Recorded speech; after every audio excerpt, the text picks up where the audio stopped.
بسم اللہ الرحمن الرحیم۔ تمام حمد رب العالمین کے لیے جس نے ہمارے لیے نور ہدایت کا اہتمام فرمایا، اور تمام درود و سلام رحمت للعالمین صلی اللہ علیہ وسلم کے لیے جنہوں نے صراط مستقیم کی طرف ہماری رہنمائی فرمائی۔ آج کی نشست میں گزشتہ موضوع کو ہم آگے بڑھائیں گے۔ مسجد کے حقوق، مسجد کے آداب، مسجد کے فضائل پچھلی نشست میں نے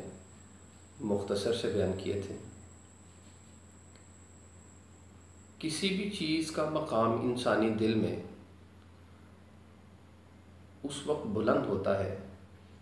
کہ جب اس چیز کے فوائد و ثمرات اس کے ذہن نشین ہوتے ہیں، اس کے دل میں اترتے ہیں۔ یا اس کی دوسری وجہ یہ ہو سکتی ہے کہ اس چیز کی نسبت کسی بڑی ہستی، بڑی شخصیت، بڑی ذات کے ساتھ ہو، اس وجہ سے بھی وہ چیز انسانی دل میں اتر سکتی ہے۔ مسجد کا حال بھی یہی ہے کہ مسجد کی اہمیت اور مسجد کی فضیلت، مسجد کا مقام ہمارے دلوں میں اسی وقت بلند ہو سکتا ہے کہ جب ہم اس کے فوائد و ثمرات، اس کے ساتھ جڑے اپنے مفادات کو پہچان سکیں اور اس ہستی کا تعارف بھی حاصل کر سکیں کہ جس کی طرف مساجد منسوب ہیں، اور وہ اللہ تبارک و تعالیٰ کی ہستی ہے۔ یہ ایک حقیقت ہے کہ انسان کو جب کسی بڑے کی طرف سے دعوت نامہ ملتا ہے تو مدعو کیے جانے پر وہ بہت خوش ہوتا ہے، اور وہاں جانے کے لیے وہ طرح طرح کے لوازمات کا اہتمام کرتا ہے، اور بڑی خوشی خوشی سے وہاں جاتا ہے، یہ سمجھ کر، یہ سوچ کر کہ اس شخص نے مجھے مدعو کیا ہے۔ مساجد میں بھی 5 وقت جو اذان دی جاتی ہے وہ حقیقت میں رب العالمین کی طرف سے اپنے بندوں کو دعوت ہے۔ اب جب بندے اس کی دعوت پر لبیک کہہ کر چلے گئے تو پھر مسجد کی یعنی خانہ خدا کی اہمیت کو مد نظر رکھتے ہوئے اس کے آداب کا لحاظ رکھنا بھی ضروری ہے۔ جس طرح کہ ہم اپنے معاشرے میں رہتے ہوئے کسی کے ہاں مہمان ہوتے ہیں، کسی کے ہاں دعوت پر جاتے ہیں، تو وہاں جا کر ہم ایسی کوئی حرکت نہیں کرتے کہ جس کی وجہ سے ہمارے کردار پہ کوئی حرف آئے۔ اس لیے مسجد میں جب تشریف لے جائیں تو وہاں بھی حسن معاشرت کا مظاہرہ ہونا چاہیے، حسن کردار کا مظاہرہ ہونا چاہیے۔ تو میں مسجد کے حقوق میں سے سب سے بڑے حق جو اللہ تبارک و تعالیٰ نے قرآن مجید میں بیان فرمایا، الا ان المساجد للہ، کہ خبردار مسجدیں اللہ کی ہیں، فلا تدعوا مع اللہ احدا، اللہ کے ساتھ کسی کو نہ پکارو۔ اس آیت کریمہ میں ایک زبردست قسم کا تصور دیا گیا ہے کہ جب ہم اللہ کے گھر میں بیٹھے ہوئے ہیں تو وہاں سے ایک تصور لے کے جائیں، وہاں سے ایک پیغام لے کے جائیں، اور وہ پیغام یہ کہ جب ہمیں تخلیق کرنے والی ذات اور ہماری پرورش کرنے والی، ہماری ضروریات کو پورا کرنے والی ذات اللہ کی ہے، اور ہماری تخلیق سے قبل سے لے کے ہماری موت اور موت کے بعد تک کے جتنے بھی معاملات اور انتظامات ہیں ان سب کو سر انجام دینے والی ہستی جب اللہ کی ہے، تو پھر میری عبادت کا مرکز، میری عبادت کا محور بھی اللہ کی ذات ہی ہونا چاہیے، اس کے علاوہ کوئی اور ذات نہیں ہونی چاہیے۔ اسی لیے تو قرآن مجید میں عبادت کا ایک بڑا زبردست قسم کا تصور دیا گیا کہ سب سے پہلے رب العالمین کے بارے میں انسانوں کو تعارف ہو۔ قرآن مجید میں ارشاد ہے وَإِذَا سَأَلَكَ عِبَادِي عَنِّي فَإِنِّي قَرِيبٌ، اور جب میرے بندے آپ سے میرے بارے میں سوال کریں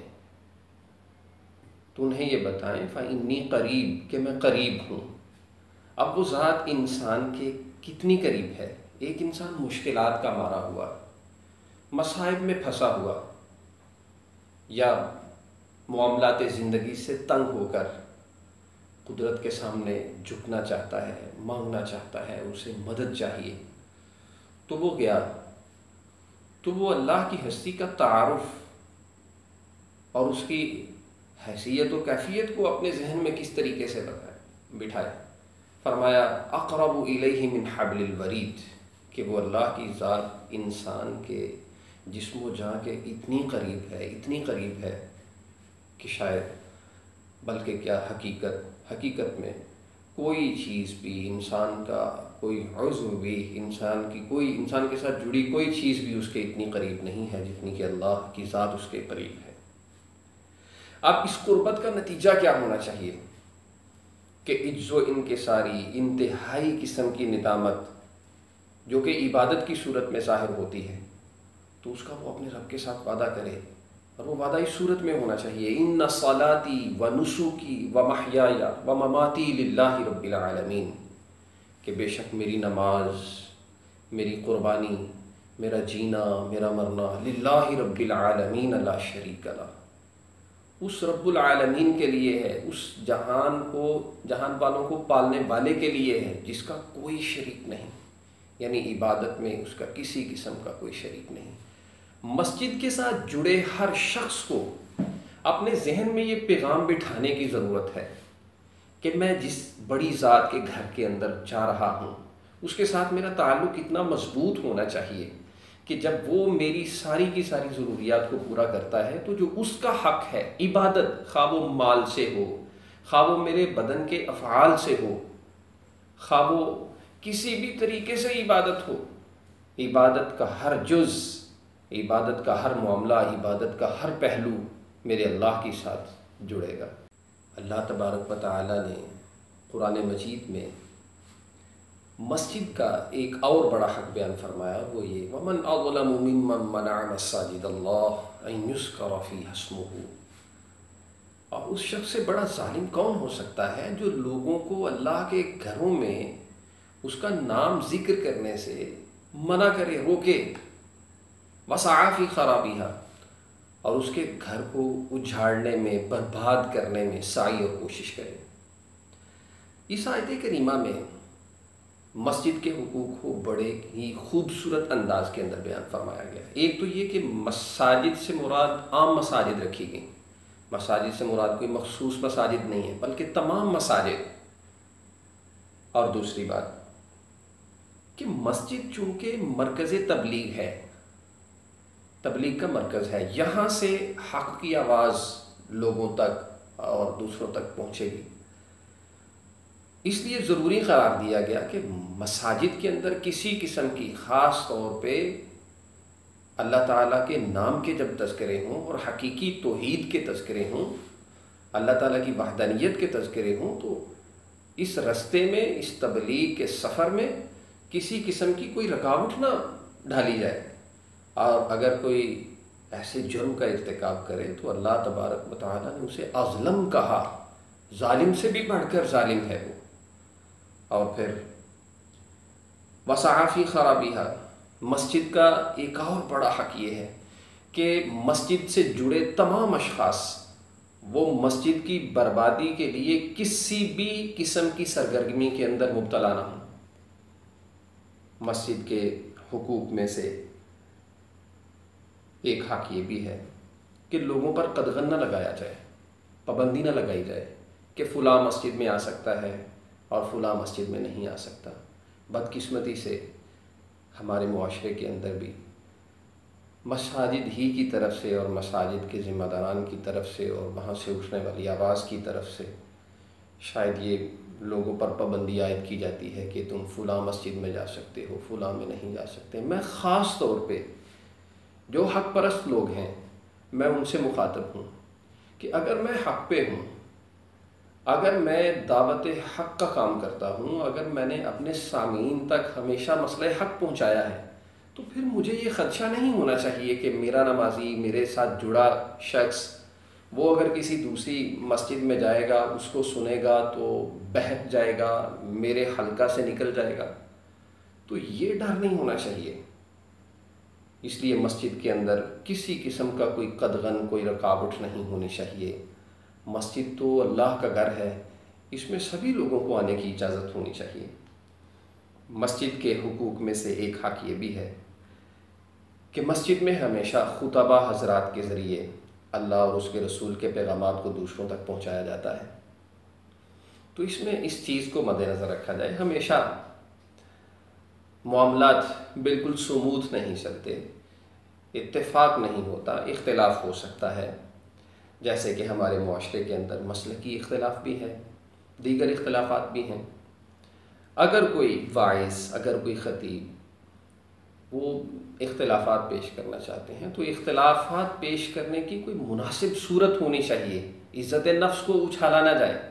اس لیے کہ اگر کسی بھی مسجد سے، کسی بھی ممبر و محراب سے اٹھنے والی آواز ایسی آواز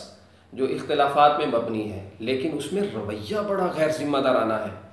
تو اگرچہ وہ اختلاف حق اور سچ پر بھی مبنی ہوگا تو لوگ اس کو تسلیم کرنے کے لیے کبھی بھی تیار نہ ہوں گے۔ اس لیے قرآن مجید کا جو اسلوب ہے، جناب رسول اللہ صلی اللہ علیہ وسلم کا جو لوگوں کو مخاطب کرنے کا انداز ہے، وہ بھی ہمیں ہر شخص جانتا ہے کہ ہمیں یہ بتاتا ہے کہ ہمیں لوگوں کو ان کی لوگوں کی عزت کو بحال رکھنا ہے۔ مزید یہ کہ مساجد کے اندر نجی محافل کا قیام نہ ہو، کہ لوگوں کو اکٹھا کر کے گروپس کی فارم میں وہاں پہ بیٹھ کر گپ شپ کی جائے، مسجد کے تقدس کو پامال کیا جائے، یہ مسجد کا حق نہیں ہے۔ بلکہ ہم وہاں گئے ہیں تو وہاں ہم جو عبادات کے معاملات ہیں ان کو سر انجام دیں، اور اس کے بعد اگر ہم نے اپنے کوئی نجی معاملات کو نمٹانا ہے تو وہ مسجد سے باہر آ کر۔ مسجد کا بڑا حق یہ ہے کہ مسجد کے تقدس کو کسی بھی حوالے سے پامال نہ کیا جائے۔ شور شرابہ تو کبھی بھی اللہ کے گھر کے مناسب نہیں ہے۔ اور پھر اس سے بڑھ کر یہ شریعت نے تو اتنا اہتمام رکھا ہے کہ مسجد کے اندر عبادات کو ادا کرتے ہوئے بھی یہ خیال رکھا جائے کہ میری عبادت کی وجہ سے کسی دوسرے کی عبادت میں خلل نہ آئے۔ عبادت میں خلل ڈالنے والے کاموں سے بالکل پرہیز کیا جائے۔ یہاں تک کہ یہ مثال بھی ملتی ہے کہ اگر ایک شخص نماز پڑھ رہا ہے تو اس کے قریب بیٹھا شخص تلاوت کر رہا ہے، تو تلاوت کرنے والے کو اپنی آواز اتنی دھیمی رکھنی چاہیے کہ اس کی نماز میں خلل نہ ڈالے۔ تو یہ مسجد کا تقدس ہے اور مسجد کے ساتھ جڑے کرداروں کا تقدس ہے۔ گویا میں تو جب مسجد کے حقوق و آداب کو دیکھتا ہوں تو میرے ذہن میں ایک تصور بن جاتا ہے کہ حقیقت یہ ہے کہ اللہ کا گھر، یہ خانہ خدا، یہ مساجد ہی وہ مرکز ہیں جہاں سے مثالی کرداروں کی تشکیل ہونی چاہیے۔ بے شک وہ معاشرت کے ساتھ جڑے ہوں، بے شک وہ معیشت کے ساتھ جڑے ہوں، بے شک وہ حسن کردار کے ساتھ جڑے ہوں۔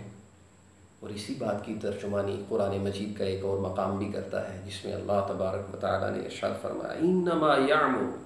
مساجد اللہ من آمن باللہ والیوم الآخر واقام الصلاۃ وآت الزکاۃ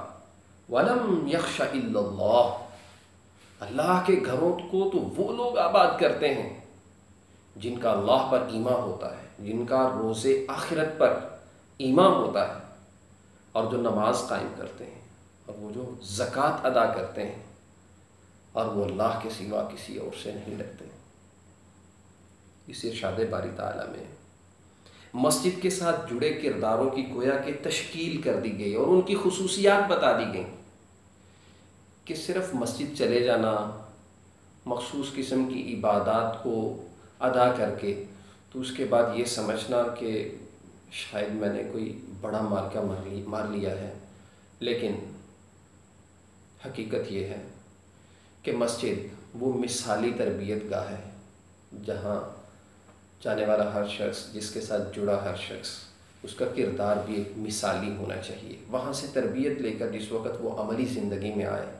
تو اس کا کردار بھی عملی ہو۔ مثلا سب سے پہلے من آمن باللہ، اس کا ایمان اللہ پر بہت کامل ہو، آخرت کے دن پر ایمان اس کا بہت پختہ ہو، یعنی معاملات زندگی جس وقت وہ ادا کر رہا ہو تو اس کا ایمان اس کے تمام افکار پر، اس کے تمام افعال پر اس قدر غالب ہو کہ جب بھی وہ معاملات کو ادا کرنے لگے تو اس کا ایمان اس کو تحفظ فراہم کرے. اور پھر روز آخرت پر ایمان، یہ تو اس کے لیے سونے پہ سہاگا ہے کہ انسان اسی وقت اپنے معاملات کو خوش اسلوبی کے ساتھ ادا کر سکتا ہے کہ جس وقت اسے یہ اندازہ ہو کہ ثم لتسألن یومئذ عن النعیم، ایک دن ایسا آنے والا ہے کہ ضرور بر ضرور اس دن مجھ سے ہر نعمت کے بارے میں سوال کیا جائے گا، میرے معاملات کے بارے میں سوال کیا جائے گا، میری ذمہ داریوں کے بارے میں سوال کیا جائے گا. مسجد کے ساتھ جڑے کرداروں کو ایک خوبصورت اور خصوصیت کے ساتھ متصف ہونا چاہیے کہ وہ اقام الصلاۃ، وہ نماز کے پابند ہوں. میں یہاں پر یہ کہنا چاہوں گا کہ بالخصوص مسجد کے انتظامی معاملات کے ساتھ جڑے لوگوں کے لیے اس آیت کریمہ میں بہت سنہری اصول بیان کیے گئے ہیں کہ کمیٹی ممبران، مسجد کا انتظام سنبھالنے والے لوگ، ان کو صرف یہ رتبہ ان کے کسی مقام کی وجہ سے نہیں دے دینا چاہیے. جی یہ فلاں، یہ ہمارے